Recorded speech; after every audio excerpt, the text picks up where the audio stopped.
का ब्रह्मा और विष्णु को अपने निष्कल और सकल स्वरूप का परिचय देते हुए लिंग पूजन का महत्व बताना। नंदकिशोर बोले, वे दोनों ब्रह्मा और विष्णु भगवान शंकर को प्रणाम करके दोनों हाथ जोड़कर उनके दाएं बाएं भाग में चुपचाप खड़े हो गए और फिर उन्होंने वहां साक्षात प्रकट पूजनीय महादेव जी को कुटुंब सहित श्रेष्ठ आसन पर स्थापित करके पवित्र पुरुष वस्तुओं द्वारा उनका पूजन किया और दीर्घ काल तक अविकृत भाव से सुसज्जित रहने वाली वस्तुओं को पुरुष वस्तु कहते हैं और अल्प काल तक ही टिकने वाली वस्तुओं को प्राकृत्य वस्तु कहलाती है। और इस तरह वस्तु के ये दो भेद जानने के लिए किन पुरुष वस्तुओं से उन्होंने भगवान शिव का पूजन किया यह बताया गया है। हार, नूपुर, केयूर और किरीट, मणिमय कुंडल, यज्ञोपवीत और उत्तरीय वस्त्र, पुष्प माला, रेशमी वस्त्र, हार, मुद्रिका, अंगूठी, पुष्प, तामूल, कपूर, चंदन एवं अगरुका और अनुलेप, धूप, दीप, श्वेत छत्र, व्यंजन और ध्वजा, चंवर तथा अन्याय दिव्य उपहारों द्वारा उन दोनों ने अपने स्वामी महेश्वर का पूजन किया और जिन महेश्वर का वैभव वाणी और मन की पहुंच से परे था, जो केवल पशुपति परमात्मा के ही योग्य थे और जिन्हें पशु बद्ध जीव नहीं पा सकते थे, वे सनत कुमार स्वामी के योग्य जो जो उत्तम वस्तुएं थी, उन सभी वस्तुओं का भगवान शंकर भी प्रसन्नता पूर्वक यथोचित रूप से सभासदों के बीच वितरण कर दिया और जिससे यह श्रेष्ठ परंपरा बनी रहे कि प्राप्त पदार्थों का वितरण आश्रितों में करना चाहिए और उन वस्तुओं को संग्रहण करने वाले सभासदों में वहां कौतूहल मच गया और इस प्रकार वहां पहले ही ब्रह्मा तथा विष्णु से पूजित हुए भक्ति वर्धक भगवान शिव विनम्र उन दोनों देवताओं से हंसकर कहने लगे। हे ईश्वर बोले, हे पुत्रों, आज का दिन महान है और इसमें तुम्हारे द्वारा जो आज मेरी पूजा की गई है, इससे मैं तुम लोगों पर बहुत प्रसन्न हूँ और इसी कारण यह दिन परम पवित्र और महान से महान होगा। आज की यह तिथि शिवरात्रि के नाम से विख्यात होकर मेरे लिए परम प्रिय होगी और जिस समय जो मेरे लिंग निष्कल अंग आकृति से रहित निराकार स्वरूप के प्रति और बेर सकल साकार रूप के प्रतीक विग्रह की पूजा करेगा, वह पुरुष जगत की सृष्टि और पालन आदि कार्य भी कर सकता है। जो शिवरात्रि को दिन रात निराहार और जितेंद्रिय रहकर अपनी शक्ति के अनुसार निष्कपट भाव से मेरी यथोचित पूजा करेगा, उसको मिलने वाले फल का वर्णन सुनो। 1 वर्ष तक निरंतर मेरी पूजा करने पर जो फल मिलता है, वह सारा फल केवल शिवरात्रि को मेरा पूजन करने से मनुष्य तत्काल प्राप्त कर लेता है। जैसे पूर्ण चंद्रमा का उदय समुद्र की वृद्धि का अवसर है, उसी प्रकार वह शिवरात्रि तिथि मेरे धर्म की वृद्धि का समय है और इस तिथि में मेरी स्थापना आदि का मंगलमय उत्सव होना चाहिए। हे वत्सों, पहले में जब ज्योतिर्मय स्तंभ रूप से प्रकट हुआ था, उस समय मार्गशीर्ष मास में आर्द्र नक्षत्र था और अतः जो पुरुष मार्ग शीर्ष मास में आद्रा नक्षत्र होने पर मुझ उमापति का दर्शन करता है अथवा मेरी मूर्ति या लिंग की ही झांकी का दर्शन करता है, वह मेरे लिए कार्तिक के से भी अधिक प्रिय है और उस शुभ दिन मेरे दर्शन मात्र से पूरा फल प्राप्त होता है। यदि दर्शन के साथ साथ मेरा पूजन भी किया जाए तो उसका अधिक फल प्राप्त होता है, जिसका वाणी द्वारा वर्णन नहीं हो सकता।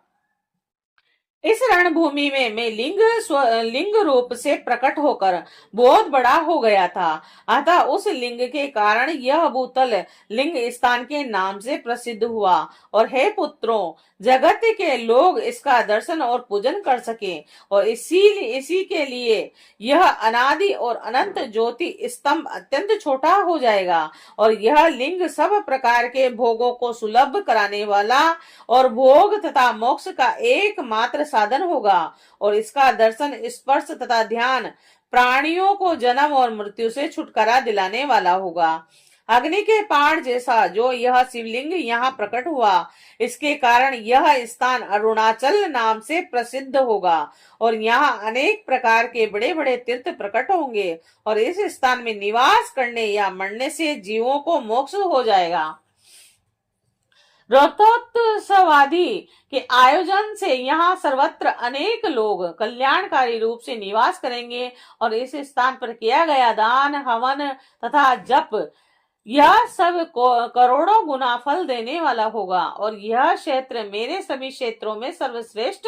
होगा और यहाँ मेरा स्मरण करने मात्र से प्राणियों की मुक्ति हो जाएगी और अतः यह परम रमणीय क्षेत्र अति महत्वपूर्ण है और यह सभी प्रकार के कल्याणों से पूर्ण, शुभ और सबको मुक्ति प्रदान करने वाला होगा। इस लिंग में मुझ लिंगेश्वर की अर्चना करके मनुष्य सालों के सामीप्य और सारूप्य, सृष्टि और सायुज्य इन पांचों प्रकार की मुक्तियों का अधिकार प्राप्त कर लेगा। आप लोगों को भी शीघ्र ही सभी मनवांचित फल प्राप्त होंगे। नंदिकेश्वर बोले, इस प्रकार विनम्र ब्रह्मा तथा विष्णु पर अनुग्रह करके भगवान शंकर ने उनके जो सैन्य दल परस्पर युद्ध में मारे गए थे उन्हें अपनी अमृत वर्षणी शक्ति से जीवित कर दिया और उन दोनों ब्रह्मा और विष्णु की मूर्ता और पारस्परिक वेर को मिटाने के लिए भगवान शंकर उन दोनों से कहने लगे, मेरे दो रूप है, सकल और निष्कल, दोनों किसी के ऐसे रूप नहीं है, अतः मेरे अतिरिक्त अन्य सब अनिश्वर हैं। हे पुत्रों, पहले मैं स्तंभ रूप से प्रकट हुआ और फिर अपने साक्षात रूप से, और ब्रह्म भाव मेरा निष्कल रूप और महेश्वर भाव सकल रूप ये दोनों मेरे ही सिद्ध स्वरूप हैं और मेरे अतिरिक्त किसी दूसरे के नहीं है। इसी कारण तुम दोनों का अथवा अन्य किसी का भी ईश्वर तत्व कभी नहीं है। अज्ञान के कारण तुम दोनों को यह ईश्वर तत्व का आश्चर्यजनक अभिमान उत्पन्न हो गया था और उसे दूर करने के लिए ही मैं रणभूमि में प्रकट हुआ हूँ। और उस अपने अभिमान को छोड़ दो और मुझ परमेश्वर में अपनी बुद्धि स्थिर करो। मेरे अनुग्रह से ही सभी लोकों में सब कुछ प्रकाशित होता है और इस गुण ब्रह्म तत्व को तुम्हारे प्रति प्रेम होने के कारण ही मैं बता रहा हूँ। मैं ही पर ब्रह्म हूँ और कल सगुण और अकल निर्गुण यह दोनों ही मेरे ही स्वरूप हैं और मेरे स्वरूप ब्रह्म रूप होने के कारण मैं ईश्वर भी हूँ और जीवों पर अनुग्रह आदि करना मेरा कार्य है। हे ब्रह्मा और केशव, सबसे बृहद और जगत की वृद्धि करने वाला होने के कारण मैं ब्रह्मा हूँ और हे पुत्रों, सर्वत्र समरूप से स्थिति और व्यापक होने से मैं ही सबका आत्मा हूँ। अतः सभी जीव अनात्म रूप है,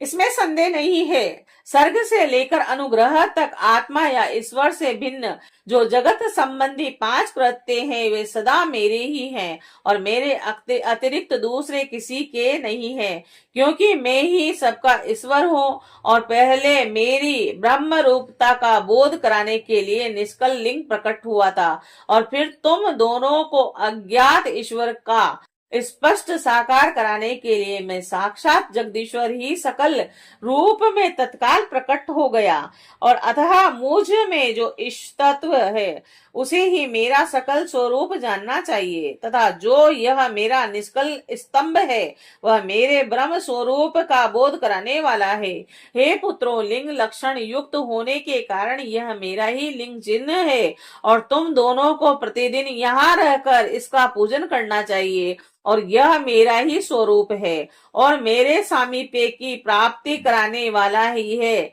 लिंग और लिंगी में नृत्य अभेद होने के कारण मेरे इस लिंग का महान पुरुषों को भी पूजन करना चाहिए। हे वत्सों, जहां जहां जिस किसी ने मेरे लिंग को स्थापित कर लिया वहां मैं अप्रतिष्ठित होने पर भी प्रतिष्ठित हो जाता हूँ और मेरे एक लिंग की स्थापना करने का फल मेरी